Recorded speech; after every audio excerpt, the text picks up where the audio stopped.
Hypothèse privilégiée par les enquêteurs, l'assassinat d'hier serait une tentative d'intimidation contre l'une des voix qui s'élevait pour dénoncer le trafic de drogue à Marseille.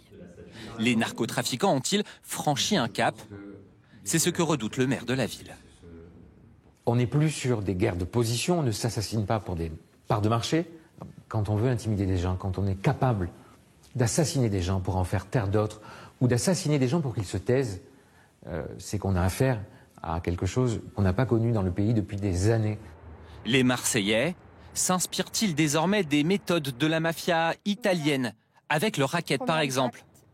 Deuxième, troisième, quatrième. Ici à Salon de Provence, il y a quelques semaines, une pizzeria criblée de balles, car le gérant avait refusé de payer 20 000 €. Ces trafiquants n'hésitent pas à menacer des magistrats ou encore des directeurs de prison. À Marseille encore l'année dernière, la directrice des Baumettes avait été placée sous protection policière. Un détenu avait commandité son meurtre depuis sa cellule.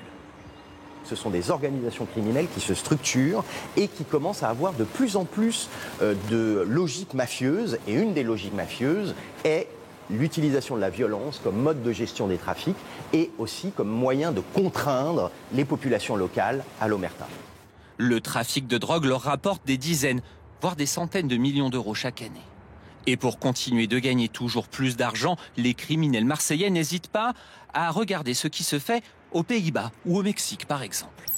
Ces organisations criminelles, elles essaient de reproduire des systèmes utilisés par d'autres organisations mafieuses ailleurs dans le monde, contrôler un territoire physiquement, corrompre de plus en plus les pouvoirs publics, développer une assise économique, une emprise sur l'économie légale.